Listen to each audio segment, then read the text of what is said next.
Lula, ele está no exterior, ele está fazendo um giro internacional, agora está na Alemanha, né? Passou pela Arábia Saudita, passou pelo Catar, teve em Dubai. Em Dubai teve a COP, né? A Conferência sobre o Clima, Mudança Climática.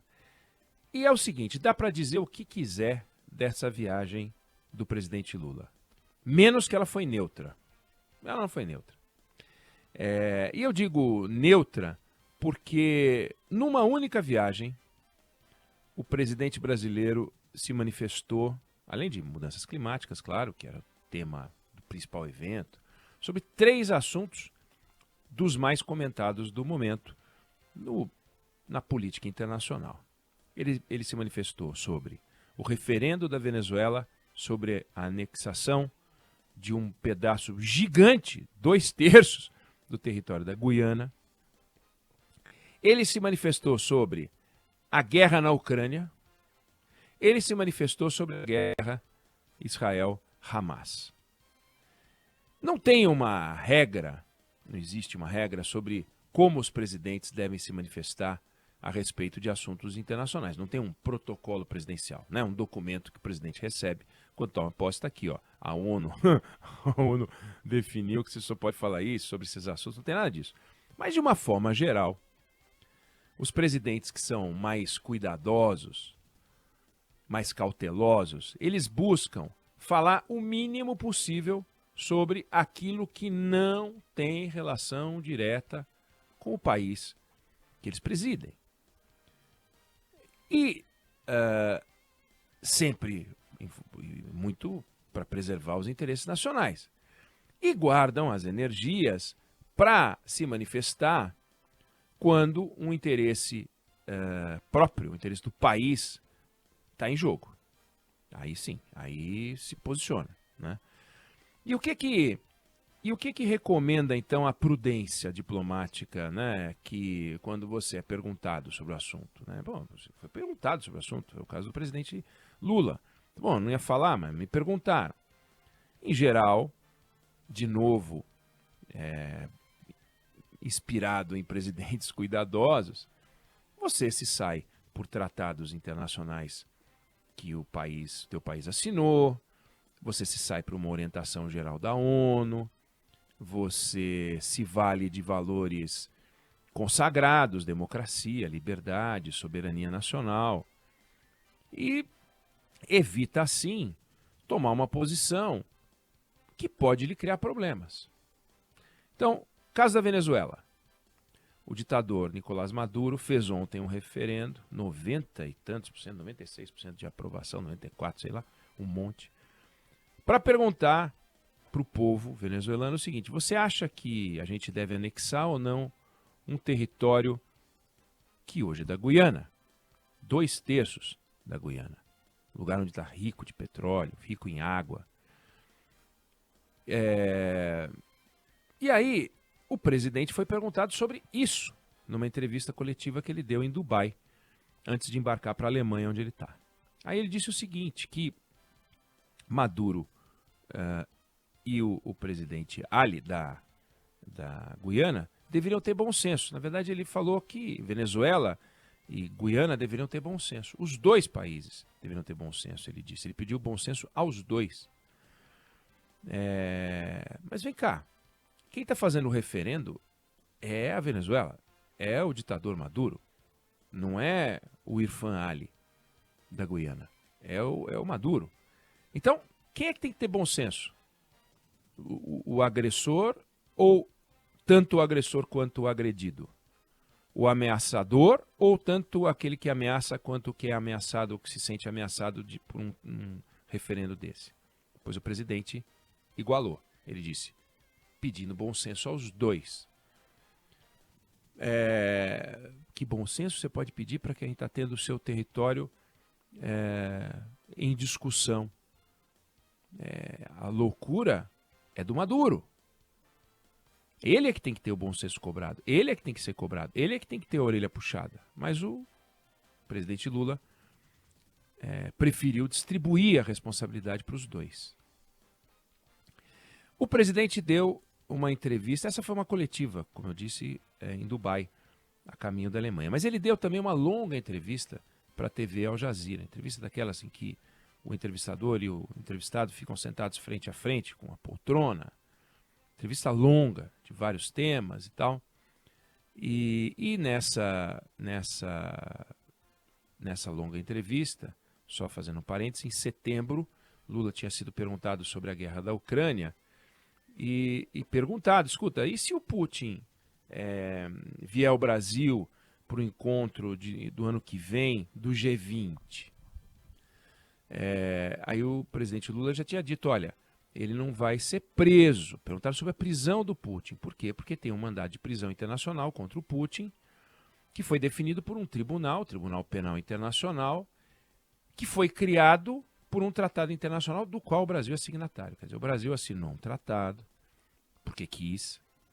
Esse tratado prevê que o Tribunal Penal Internacional pode definir, pode dar uma ordem de prisão, um mandado de prisão para pessoas que estão fazendo coisas inadequadas, crime de guerra, no caso, crime de guerra.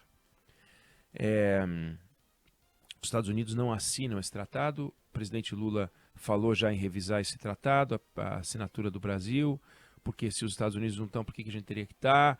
Ok, vale a discussão, mas ele disse que ele já tinha dito em setembro, que se o Putin viesse ao Brasil, ele não seria preso.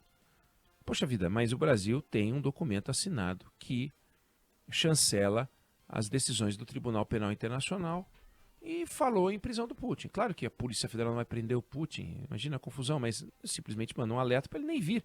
Aliás, Putin não está indo para vários eventos internacionais justamente porque tem essa ordem de prisão. Imagina a confusão que isso representa.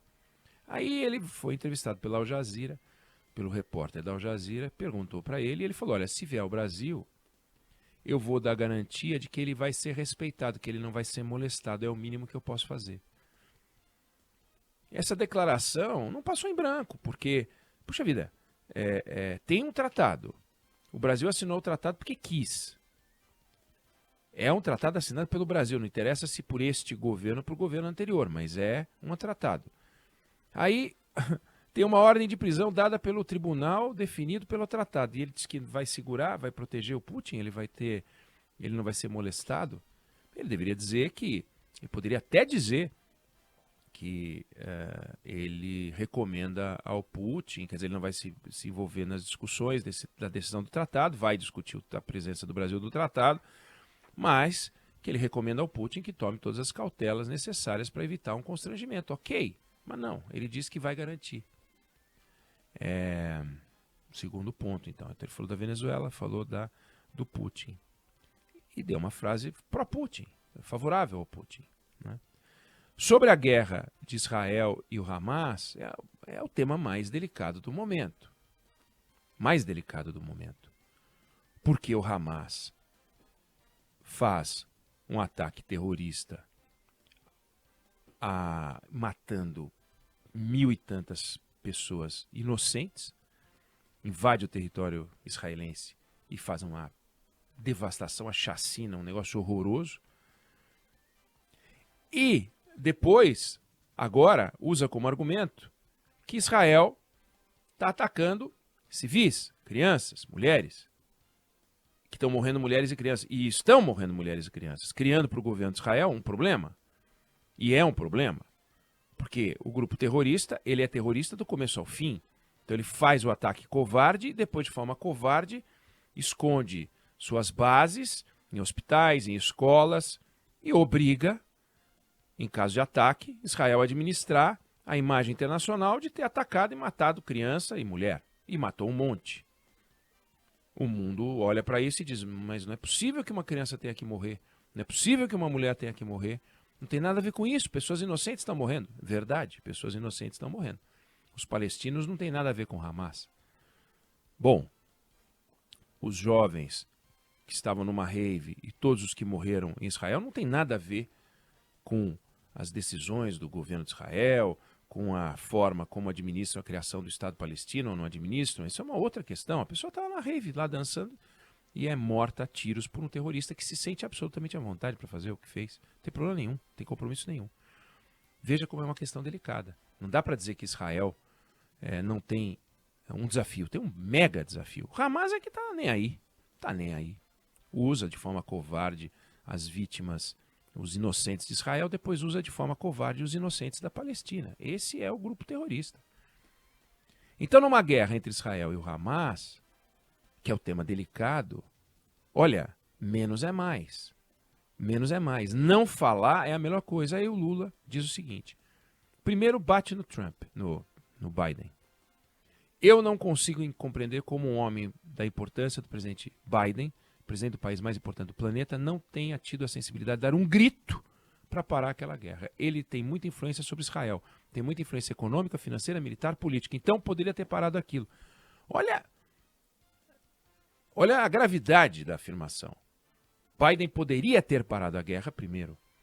Depois, ele não teve a sensibilidade de dar um grito. Então ele faz uma crítica ao presidente, à pessoa física do presidente, à forma como o presidente americano decide. Sendo que o presidente, se realmente for o candidato à reeleição, vai ser o candidato que vai enfrentar o Donald Trump, que obviamente não é simpatizante do Lula, não é simpatizante da esquerda, não gosta do PT, é um isolacionista. E, no entanto, ele critica o Biden. Veja, seria muito esquisito imaginar que depois do ataque terrorista do Hamas, Israel fosse buscar instruções americanas antes de decidir o que fazer. Olha, o que eu devo fazer? Qual é o seu conselho? E seria mais esquisito ainda os Estados Unidos falando: olha, calma, você foi atacado, mas tudo bem, vamos sentar para negociar com o grupo terrorista. Bom, mas ele, além de criticar o Biden, ele fez críticas ao primeiro-ministro Netanyahu. E disse: efetivamente, como governante, é uma pessoa muito extremista, de extrema direita, com pouca sensibilidade humana, com pouca sensibilidade para os problemas do humanismo do povo palestino. Ele precisa aprender a respeitar que o povo palestino merece ser tratado com o mesmo respeito que o povo judeu, que o povo palestino tem o direito de ter sua terra demarcada e por aí vai. Declarações como essa, e não há dúvida nenhuma de que o povo palestino merece ser tratado com respeito, não há dúvida nenhuma de que o povo palestino merece a criação de um Estado palestino, não há dúvida sobre isso. Mas também não há dúvida nenhuma de que criticar o Netanyahu neste momento, acusando de ser insensível, é de se perguntar que sensibilidade o governo israelense tem que ter. Se a sensibilidade e a empatia com o povo palestino e a sensibilidade e a empatia com o povo judeu, que foi atacado. Então, dane-se os mortos de Israel. Veja, é uma declaração, ou são declarações fora de tom. Declarações que não externam uma posição pessoal. O presidente nunca dá uma declaração pessoal. Toda declaração de presidente é uma posição de governo. Claro que pode ser a posição do governante, mas se confunde e coloca o governo ao lado de ações internacionais que não interessam para o Brasil. Não interessa para o Brasil tratar a Venezuela e a Guiana de forma igual. Não interessa para o Brasil tratar a Rússia e a Ucrânia de forma igual. Não interessa para o Brasil tratar Israel de forma igual com o Hamas. Isso tudo vai criando anticorpo para quando a gente for defender os nossos interesses diretos. As pessoas vão olhando e vão criando resistência. Então, é um desafio. Volto a dizer que as declarações são fora de tom e que essa viagem não passou em branco. Não foi uma viagem neutra. Vamos ver qual é o efeito dessas declarações que a gente vai colher ao longo do tempo. Eu não sei se você concorda ou discorda, mas essa é a opinião que eu tenho sobre o assunto.